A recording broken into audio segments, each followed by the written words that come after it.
Seri 4 Pedang Kayu Harum. Pendekar Lembah Naga. Cerita, Ho Ping Hu. Audiobook, novel silat. Bab 58. Akan tetapi, begitu pikirannya masuk memecahkan keheningan itu, lenyaplah keheningan dan datanglah iba diri karena dia merasa betapa dia hidup seorang diri dan betapa dia terpencil dan sunyi seperti sebatang pohon pek di kejauhan yang tumbuh terpencil di tepi sebuah jurang. Maka datanglah kedukaan. Tak lama kemudian, ketika kegelapan mulai menyelubungi bumi, pemuda itu sudah duduk bersandar pada sebatang pohon. Di dekatnya bernyala api unggun dan dia termenung memandang api yang bergerak-gerak, satu-satunya yang nampak hidup di saat itu, dengan lidah-lidah api merah kekuningan yang seperti menari-nari dengan gembira. Akan tetapi, api yang indah bercahaya itu pun akhirnya akan padam dan lenyap, yang tinggal hanyalah abu dan asap yang kemudian pun akan menghilang tanpa bekas. Pada keesokan harinya, Beng Xin mulai mencari keterangan. Akan tetapi para petani dan penghuni gunung yang ditemuinya, tidak seorang pun di antara mereka yang mengenal nama dusun Kuan Simen atau kuil Kuan Imbio. Mereka hanya tahu di mana letaknya sungai Venho dan akhirnya Beng Xin mencari sungai ini. Setelah bertemu dengan sungai ini, dia mulai menyusuri sungai itu karena dia yakin bahwa dengan cara ini akhirnya dia akan bertemu dengan dusun yang dimaksudkan karena bukankah dusun itu terletak di tepi sungai Venho, di kaki pegunungan Luliangsan? Perhitungannya itu ternyata tepat karena beberapa hari kemudian, dari seorang nelayan, dia mendengar bahwa dusun Kuan Simen terletak di depan, hanya belasan li lagi jauhnya dan bahwa memang di luar dusun itu terdapat sebuah kuil yaitu kuil di mana dipuja Dewi Kuan Im maka dinamakan Kuan Imbio. Mendengar ini, berdebar rasa jantung dalam dada Beng Xin dan dia mempercepat langkahnya menuju ke dusun itu. Kuil itu kecil saja, merupakan beberapa buah bangunan kecil dengan bangunan pusat di depan, yang dipergunakan sebagai tempat sembahyang. Halamannya cukup luas dan melihat halaman yang bersih itu menunjukkan bahwa kuil itu terurus baik-baik dan setiap hari halaman itu tentu disapu. Dari jauh sudah terdengar suara ketukan kayu yang mengiringi suara wanita berdoa. Setelah dekat orang akan melihat asap hio mengepul, dan makin dekat lagi orang akan mencium bau harum dupa. Biarpun para pengurus Kuan Imbio adalah wanita-wanita yang telah menjadi Nikou, namun pengunjungnya tidak terbatas golongan wanita saja. Oleh karena itu, munculnya Beng Xin di kuil itu tidak membuat heran para Nikou yang melayani para pengunjung yang hendak bersembahyang. Hanya keadaan pakaian dan sikap pemuda itulah yang mendatangkan rasa heran. Biasanya, para pengunjung kuil itu hanya terdiri dari orang-orang dusun, petani-petani yang minta berkah agar hasil sawah ladang mereka baik, dan para nelayan yang juga minta berkah agar hasil penangkapan ikan mereka baik. Ada juga orang kota yang kadang-kadang datang, yaitu mereka yang mendengar berita dari bibir ke bibir bahwa kuil itu terkenal murah hati dan suka memenuhi atau mengabulkan doa-doa dan permintaan mereka yang datang bersembahyang. Akan tetapi pemuda ini selain jelas bukan petani atau pemuda nelayan, melainkan orang kota yang agaknya datang dari jauh, melihat pakaiannya yang agak kotor dan dapat diduga bahwa pemuda ini seorang ahli silat, melihat dari golok besar mengerikan tergantung di punggung.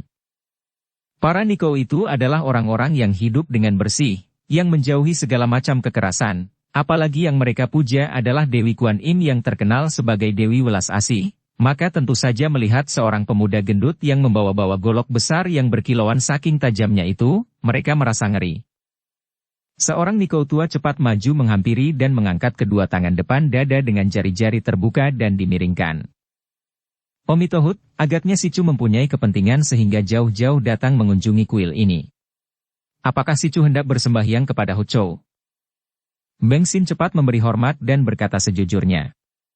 Maaf kalau saya mengganggu, akan tetapi kedatangan saya bukan untuk bersembahyang, melainkan untuk mencari seorang Nikou.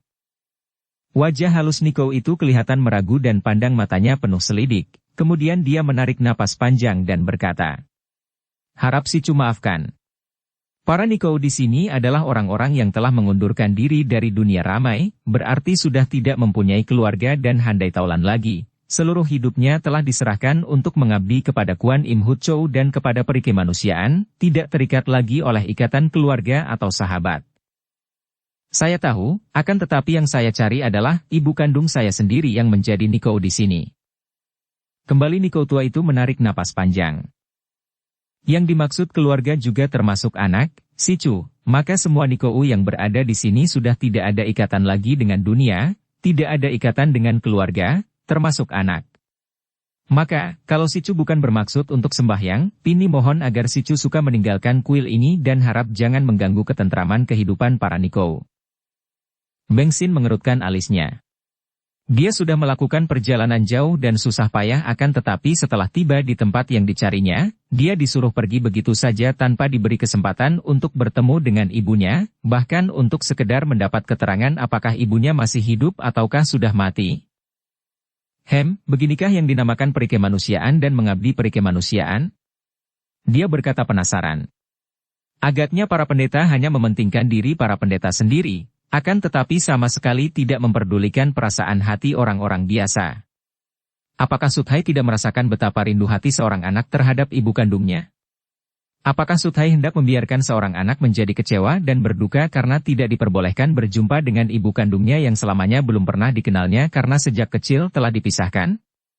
Bukankah itu merupakan perbuatan yang amat kejam, bertentangan dengan sifat welas asih dari Kuan Im Hut Chou sendiri? Nikou tua itu menarik napas panjang. Si Chu tidak tahu tentang belas kasih. Belas kasih adalah cinta kasih, dan cinta kasih tidak lagi membeda-bedakan antara anak atau orang lain, tidak lagi mementingkan diri pribadi, tidak ada lagi iba diri. Kami para Nikou memandang semua orang seperti anak sendiri, seperti diri sendiri, dan pemisah-pisahan antara anak dan orang lain itu hanya mendatangkan ikatan belaka dan mengembalikan kami kepada asal semula, yaitu dunia yang penuh dengan ikatan-ikatan. Harap si Chu memaklumi keadaan kami dan sudilah si Chu meninggalkan kami, dan tidak lagi menganggap bahwa ada ibu kandung di tempat ini. Tempat ini tiada bedanya dengan tanah kuburan dan yang tinggal hanya namanya saja. Cukuplah, si Chu, semoga Hut Chou memberkahimu. Setelah berkata demikian, Nikou itu menjura dan pergi meninggalkan Beng Xin yang masih berdiri termangu-mangu di tempat itu. Akhirnya dia tahu bahwa berdebat pun tidak akan ada gunanya, dan untuk memaksa pun selain dia tidak berani dan tidak mau, juga apa hasilnya. Dia tidak akan dapat mengetahui yang mana ibu kandungnya. Dia tidak mungkin dapat bertemu dengan ibu kandungnya kecuali kalau ibu itu sendiri yang memperkenalkan diri. Dengan kedua kaki lemas Beng Xin keluar dari kuil itu dan akhirnya dia menjatuhkan diri di bawah pohon tak jauh dari kuil. Baru sekarang terasa olehnya betapa seluruh tubuhnya lemas dan lelah sekali. Tadinya dia masih penuh semangat dan bayangan kegembiraan bertemu dengan ibu kandungnya membuat dia lupa akan segala kesengsaraan perjalanan jauh itu. Akan tetapi setelah kini dia kehilangan harapan dan semangat, lemaslah dia dan terasalah semua kelelahannya. Mengingat akan semua itu, kalau saja dia tidak memiliki kekerasan hati ingin rasanya dia menangis. Selagi dia duduk dengan muka pucat dan berulang kali menarik napas panjang, hatinya penuh kekecewaan dan kedukaan, tiba-tiba terdengar suara halus menegurnya. Si Chu, bukankah engkau Shitee bernama Beng Xin? Beng Xin terkejut dan melompat berdiri, lalu membalikkan tubuhnya. Dilihatnya seorang Nikou yang agak gemuk berdiri di depannya, seorang Nikou yang usianya kurang lebih 35 lebih, masih nampak muda karena wajahnya terang dan bibirnya selalu mengandung senyuman biarpun sepasang matanya lembut sekali. Sejenak mereka berdua berdiri berhadapan dan saling pandang dengan penuh perhatian. Jantung Beng Xin berdebar penuh ketegangan, akan tetapi dia ragu-ragu dan dengan lirih dia bertanya sambil menjura. Benar sekali, bagaimana Suthai mengetahuinya? Tentu saja aku tahu, karena wajahmu dan tubuhmu persis sekali, seperti kembar saja kalau dibandingkan dengan pamanmu yang tiada, jawab Nikou itu. Beng Xin menatap wajah Nikou itu, melihat betapa bibir dan pelupuk mata Nikou itu gemetar, biarpun pandang matanya tetap lunak dan lembut. Suthai, siapakah? Ini Tianxin Nikou, seorang anggota kuil ini. Suthai. Suthai mengenal Tee Chuhua yang saya cari-cari? Beng Xin bertanya dan sepasang matanya menatap tajam. Nikou itu mengangguk dan matanya berkejap dua kali, alisnya agak berkerut. Tee Chuhua telah mati, tidak ada lagi di dunia ini, apa yang kau kehendaki?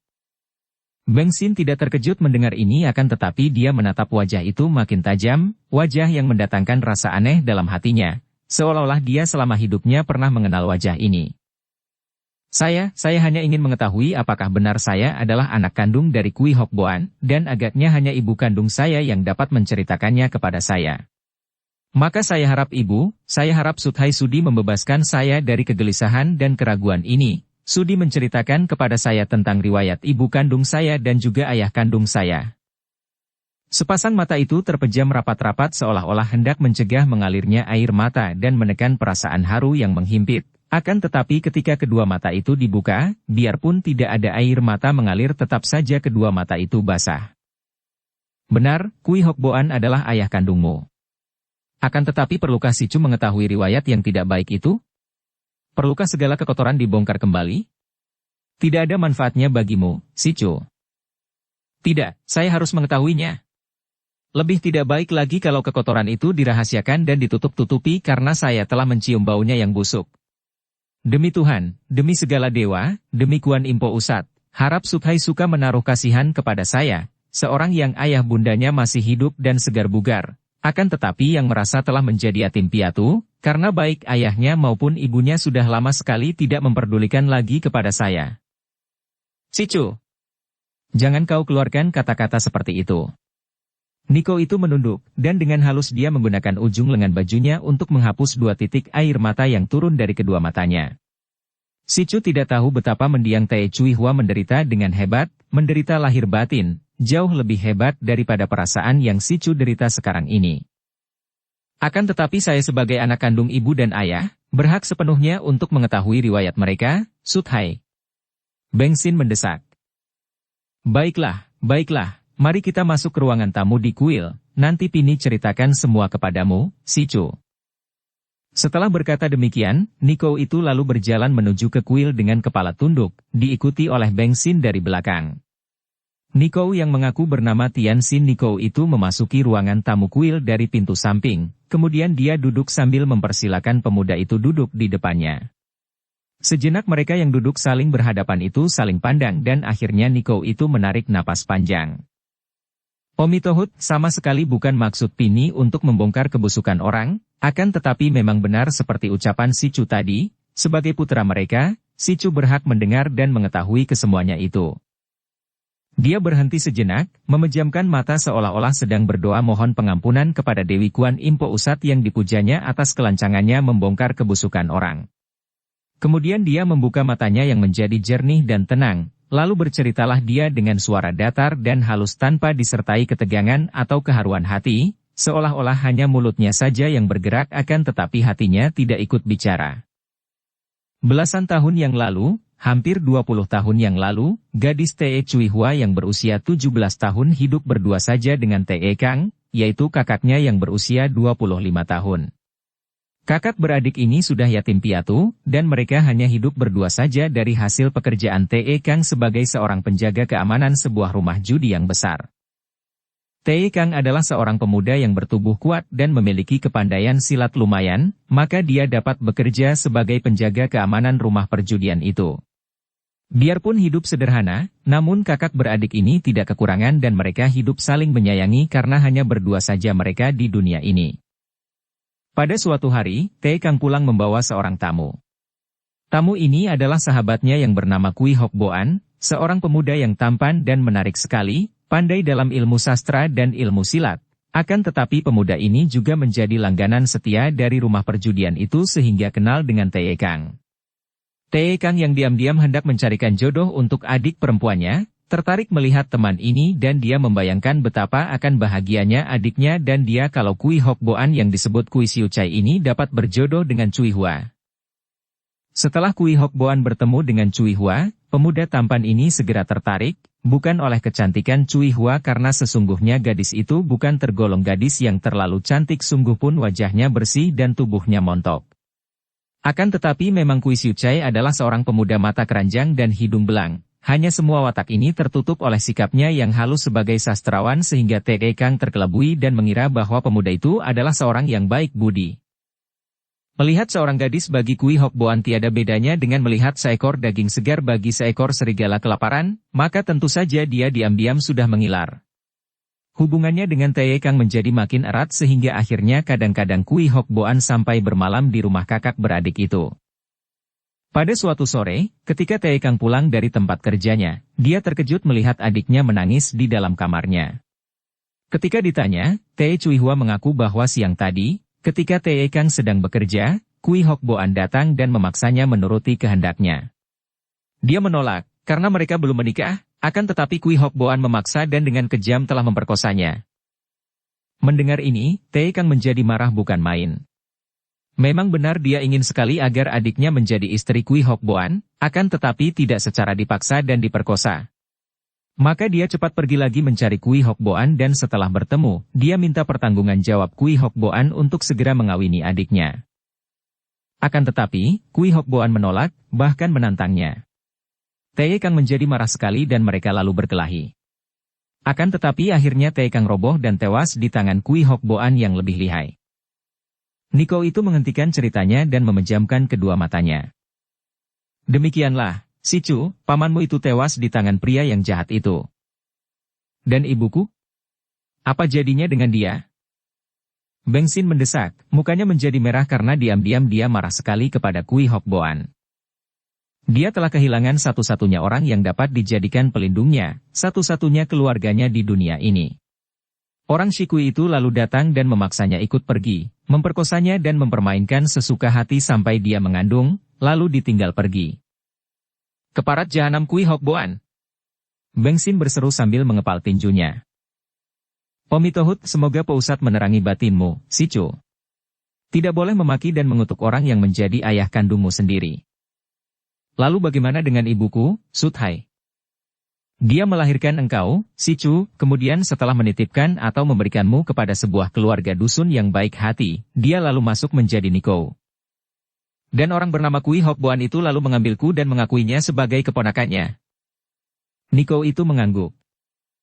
Pini mendengar bahwa Si Chu telah diambilnya dan tadinya hati Pini ikut merasa gembira karena agaknya ayah kandung itu ingat kepada anaknya sendiri. Tapi dia tetap jahat. Dan ibuku adalah engkau, Suthai. Ibu. Beng Xin lalu menjatuhkan dirinya berlutut di depan kaki Niko itu. Niko itu bangkit berdiri, memejamkan mata dan merangkap kedua tangan di depan dada. Tidak. Ibumu, Tae Cui Hua telah mati bagimu dan bagi dunia, Si Chu. Pini adalah Tianxin Niko. Ibu, tidak kasihankah engkau kepadaku, anakmu? Beng Xin meratap, masih berlutut. Pini kasihan kepadamu seperti kepada semua orang yang menderita, Si Chu. Pousat tidak memilih-milih orang dalam belas kasihan beliau. Ibumu telah mati dan Pini adalah seorang Niko. Niko itu menyentuh kedua pundak Beng Xin, sejenak kedua tangannya menyentuh mesra dan jari-jari tangan itu gemetar, akan tetapi tak lama kemudian seperti ada tenaga baru yang menghilangkan getaran itu, lalu dia membangkitkan Beng Xin. Bangkitlah dan jangan menuruti hati yang lemah, Si Chu. Beng Xin bangkit berdiri, memandang kepada Niko itu dengan mata basah. Baiklah, Suthai, akan tetapi tentu Suthai sudi untuk menggantikan kedudukan ibuku dan memberi kepastian dan pendapat Suthai tentang perjodohanku. Perjodohan? Si Chu hendak menikah? Ah, baik sekali itu, tentu saja Pini merasa bersyukur dan akan Pini doakan selalu kepada Pousat agar hidupmu penuh dengan kebahagiaan, Si Chu, tidak seperti kehidupan ibumu dahulu. Beng Xin lalu menceritakan tentang usul yang diajukan keluarga Chiook kepadanya, dan menceritakan pula semua peristiwa yang terjadi di dalam keluarga Kui Hok Boan, betapa dia hendak membela dua orang gadis kembar yang ternyata masih adik-adik tirinya sendiri seayah itu, dan betapa dalam perkelahian dia telah membunuh kakak tirinya. Niko itu mendengarkan dengan alis berkerut. Kemudian dia berkata setelah pemuda itu menghabiskan ceritanya. Si Chu, biarlah Pini mewakili ibumu dan menasihatimu. Sebaiknya engkau jangan kembali lagi kepada ayah kandungmu yang ternyata sampai sekarang masih belum juga insaf dari kesesatannya itu. Sebaiknya, mulai sekarang Si Chu tidak mendekatinya agar tidak timbul segala urusan yang tidak baik dan pergilah engkau kepada keluarga Chiook itu, terimalah usul mereka untuk menjodohkan Si Chu dengan gadis Si Chiook itu. Pini akan selalu berdoa untuk keselamatan dan kebahagiaanmu, Si Chu. Nah, sekarang terpaksa Pini mempersilahkan Si Chu pergi. Beng Xin merasa girang sekali mendengar betapa Niko ini, yang dia yakin adalah ibu kandungnya, telah menyetujui perjodohannya, dia merasa girang dan terharu sekali, maka dia lalu kembali menjatuhkan diri berlutut. Ibu. Suthai, terima kasih atas segala nasihatmu, kelak pada suatu hari, aku akan mengajak istriku untuk datang menghadap ibu. Sejenak Niko itu berdiri seperti patung, dua matanya menjadi basah dan cepat-cepat dia mengusapnya dengan ujung lengan bajunya, lalu dia tersenyum. Bangkitlah, Beng Xin. Pausat akan selalu melindungimu, nak. Dan selamat jalan, doa restuku selalu menyertaimu. Dan dia lalu membalikkan tubuh, mengucapkan doa sambil pergi dari ruangan tamu itu.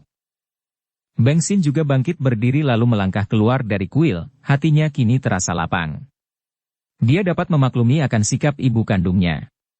Dapat dia membayangkan betapa sengsara ibu kandungnya ketika diperkosa oleh Kui Hok Boan, dipermainkan bahkan dipisahkan dari kakak kandungnya yang terbunuh, kemudian, setelah mengandung lalu ditinggalkan oleh pria yang jahat itu. Dan pria itu adalah ayah kandungnya sendiri. Betapa benci hatinya terhadap orang itu, ingin dia kembali ke dusun Pejun dan membunuh Kui Hok Boan, atau terbunuh olehnya. Akan tetapi dia teringat akan semua kata-kata Niko itu, ibu kandungnya, dan semua kebenciannya itu pun dilupakannya.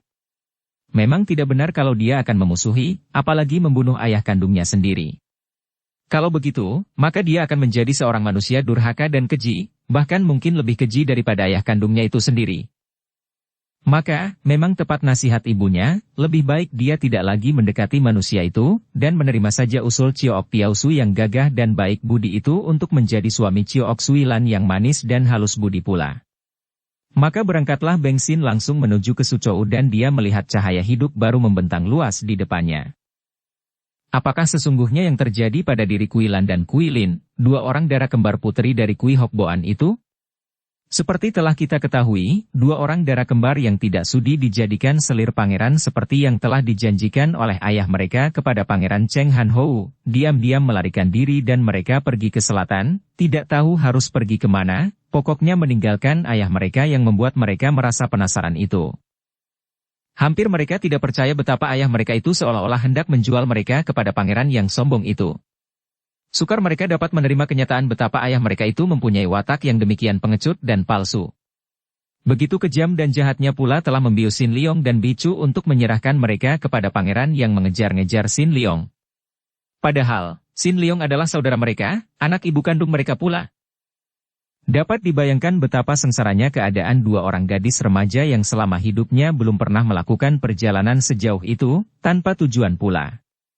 Untung mereka sejak kecil telah mempelajari ilmu silat sehingga mereka memiliki tubuh yang kuat dan tahan menderita, di samping ini mereka membawa semua perhiasan mereka sehingga mereka tidak khawatir kehabisan bekal untuk keperluan makan dan lain-lain di sepanjang perjalanan.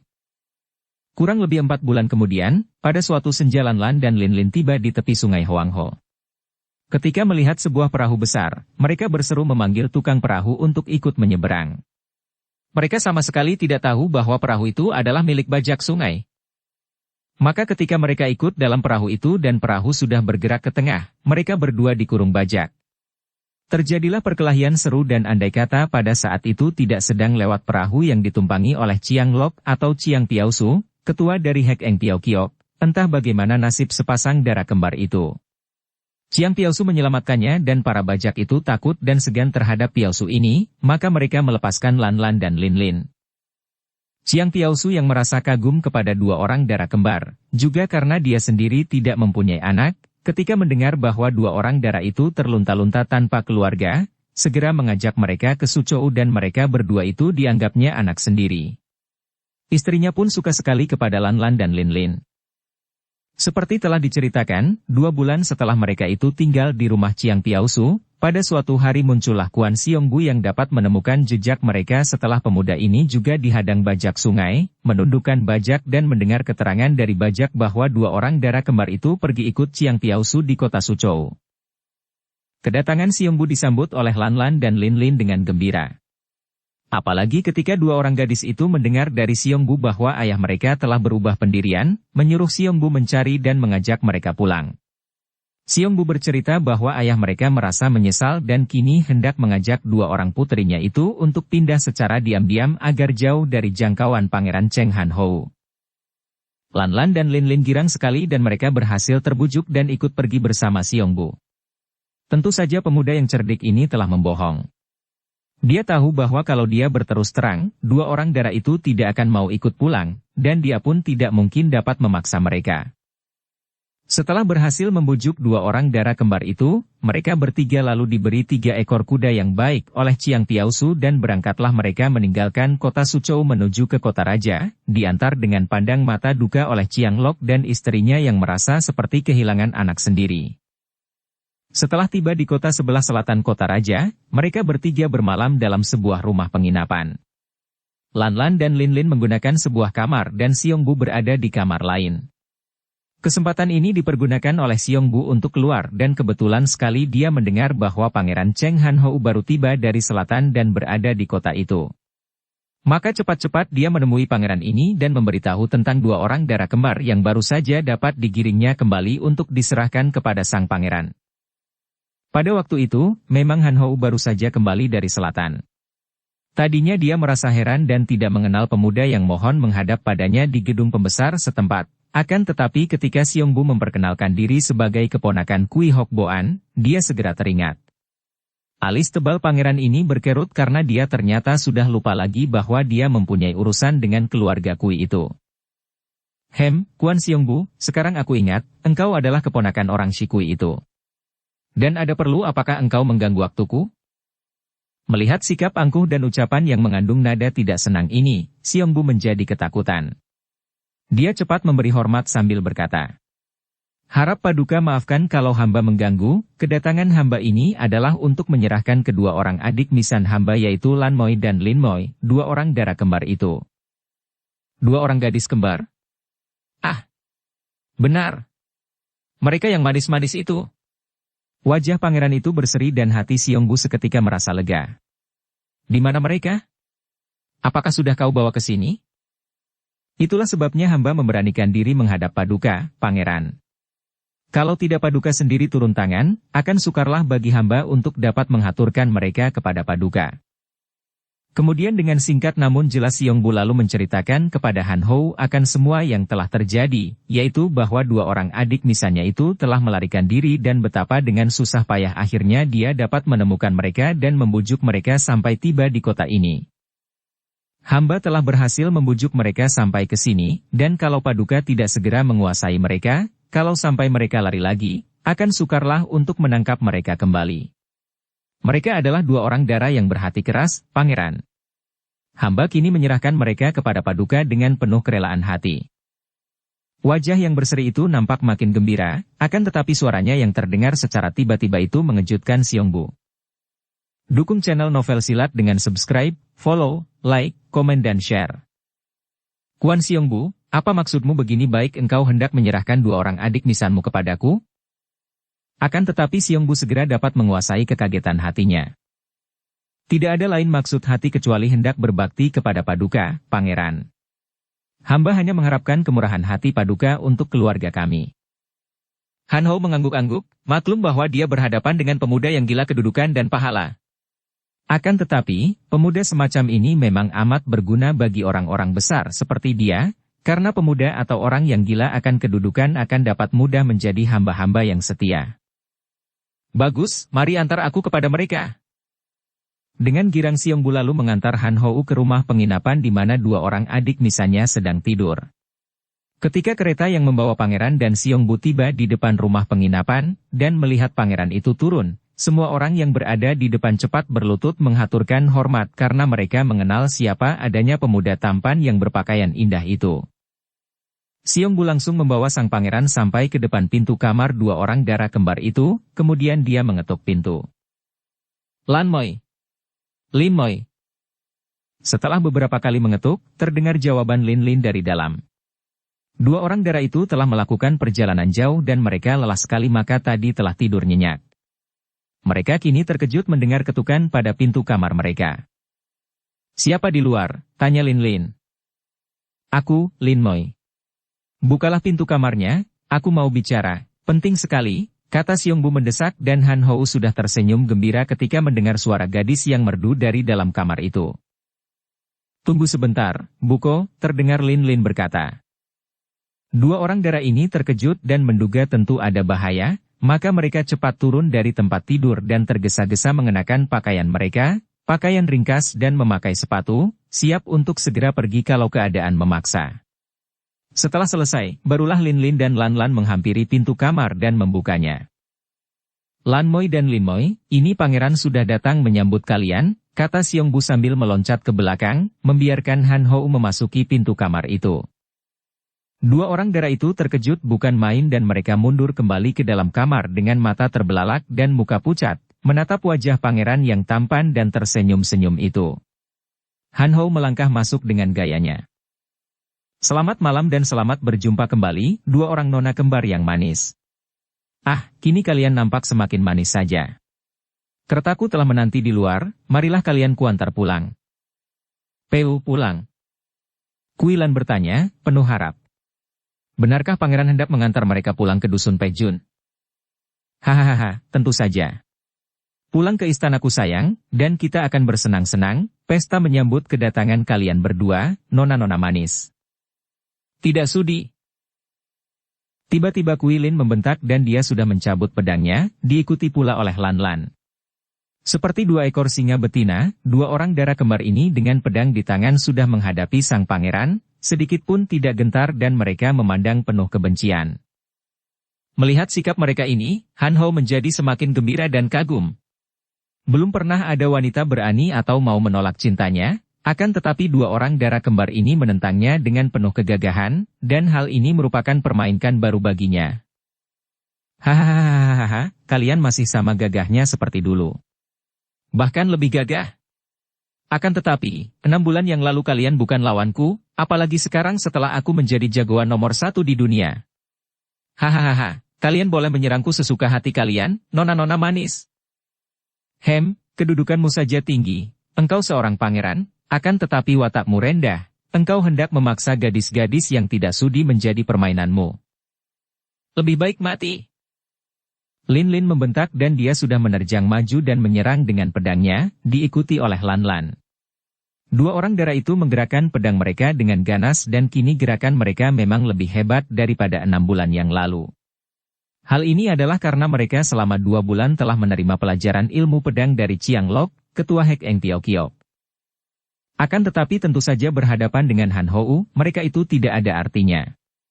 Han Hou hanya tersenyum-senyum saja menghadapi serangan mereka dan begitu tangannya bergerak cepat, tahu-tahu dua orang darah itu melongo dan memandang pedang mereka yang telah pindah ke dalam kedua tangan Han Hou. Kiranya pangeran yang amat lihai itu tadi telah memapaki serangan mereka dengan dorongan kedua tangan yang mendatangkan hawa pukulan kuat, membuat tangan mereka yang memegang pedang tertahan, kemudian dalam 1 detik itu, tangan kanan dan kiri dari pangeran itu telah berhasil merebut pedang. Akan tetapi hanya sejenak saja dua orang darah kembar itu tertegun, karena di lain saat mereka telah menyerbu lagi dengan nekat, menggunakan kepalan tangan mereka. Terdengar suara babik-buk ketika 4 buah kepalan kecil itu menghujankan pukulan ke tubuh Han Hou, akan tetapi pangeran itu hanya tersenyum saja, bahkan lalu berkata, "Lain kali kalau memijiti tubuhku bukan begini caranya, sayang." Tentu saja dua orang darah itu terkejut dan makin marah. Kini mereka menyerang ke arah kedua mata pangeran itu. Han Hou melangkah mundur dan 2 kali tangannya bergerak dan dua orang darah itu terkulai lemas karena sudah kena ditotoknya.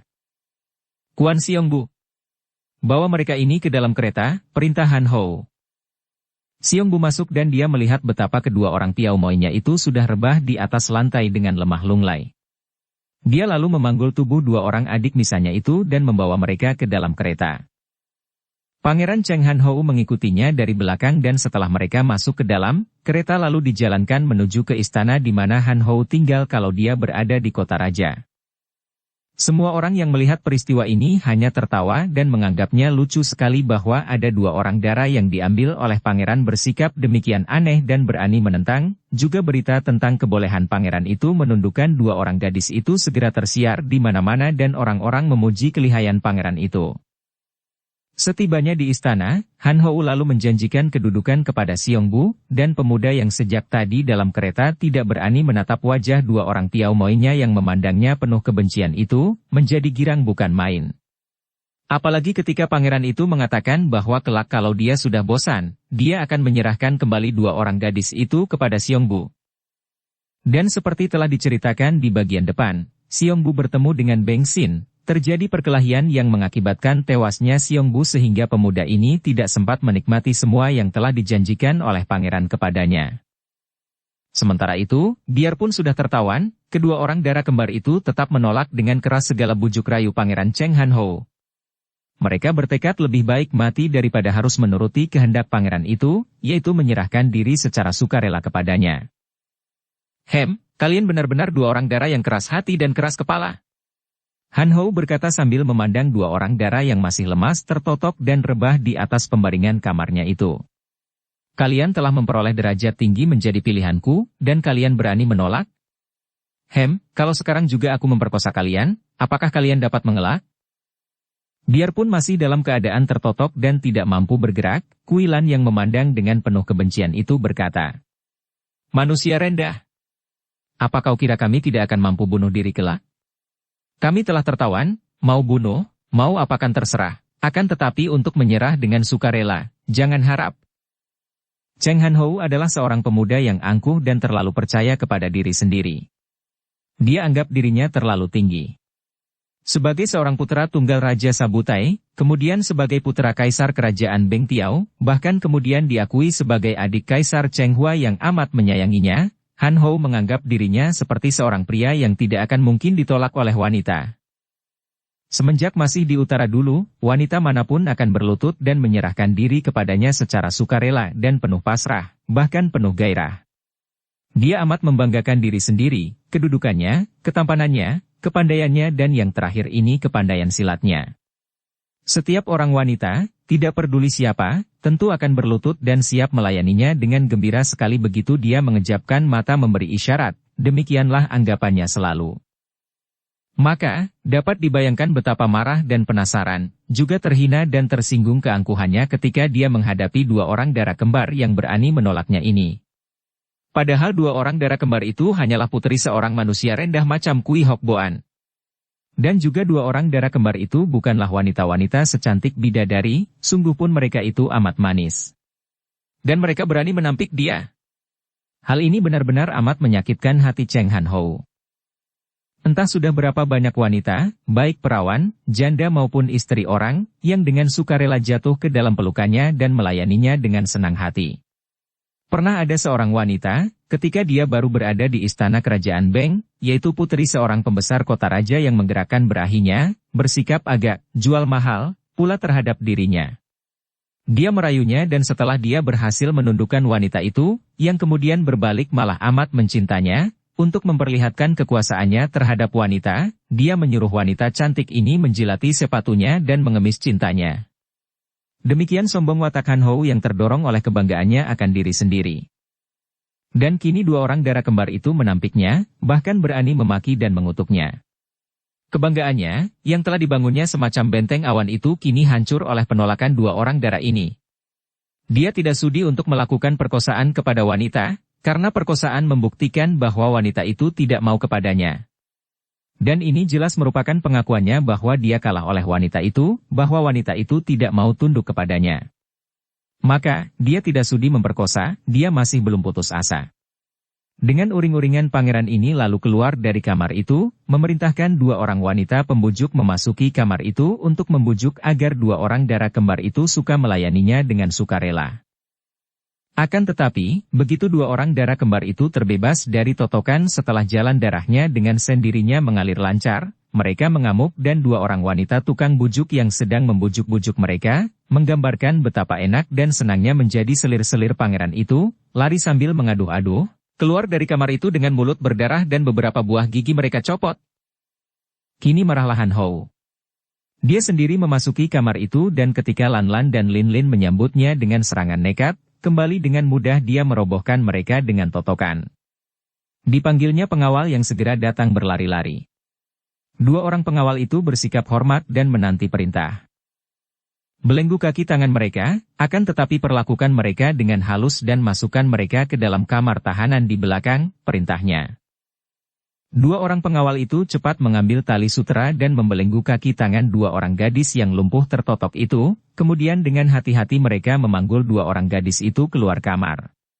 Mereka adalah pengawal-pengawal yang taat karena takut terhadap pangeran itu dan karena maklum bahwa dua orang gadis cantik ini adalah calon selir-selir pangeran, tentu saja mereka tidak berani bersikap kasar dan kurang ajar. Kepala pengawal yang dipanggil segera menghadap. Jaga mereka baik-baik jangan sampai lolos. Akan tetapi jangan ada yang bersikap kasar, biarkan mereka berdua sendiri saja di kamar tahanan dan jangan beri makan atau minum sampai mereka minta. Kalau mereka minta makan atau minum, jangan beri akan tetapi beritahu padaku. Kepala pengawal memberi hormat dan menyatakan baik, kemudian pergi meninggalkan Han Hou yang masih panas hatinya. Sungguh dua orang darah kembar itu membuat dia kecewa dan marah sekali, juga amat tersinggung hatinya. Dua orang bocah dusun itu berani menampiknya. Setiap malam Han Hou sengaja makan minum di dalam kamar tahanan itu untuk menyiksa dua orang darah yang tentu saja kelaparan itu. Dia sengaja melakukan ini tanpa bicara apa-apa, hanya makan dan minum dengan lahapnya. Maksudnya agar dua orang gadis itu tidak kuat bertahan lagi dan bertobat, tunduk dan menyerah kepadanya karena kehausan dan kelaparan memaksa mereka. Namun, sejak malam pertama, Lan Lan dan Lin Lin selalu memandang kepada pemuda yang makan minum itu sama sekali bukan dengan mata penuh keinginan untuk makan dan minum itu, melainkan sebaliknya pandang mata mereka itu penuh dengan kebencian. Mereka berdua sudah saling bermufakat untuk mempertahankan diri sampai mati, selagi masih hidup tidak akan menyerahkan diri kepada pangeran yang hanya tampan wajahnya namun buruk sekali wataknya itu. Dan andai kata mereka akhirnya diperkosa di luar kehendak mereka, mereka sudah bermufakat pula untuk membunuh diri begitu terbuka kesempatan. Pendeknya, jangan harap pangeran itu akan dapat membuat mereka menyerahkan diri secara sukarela. Bersambung ke bab 59. Dukung kami dengan subscribe, follow, like, komen dan share. Terima kasih.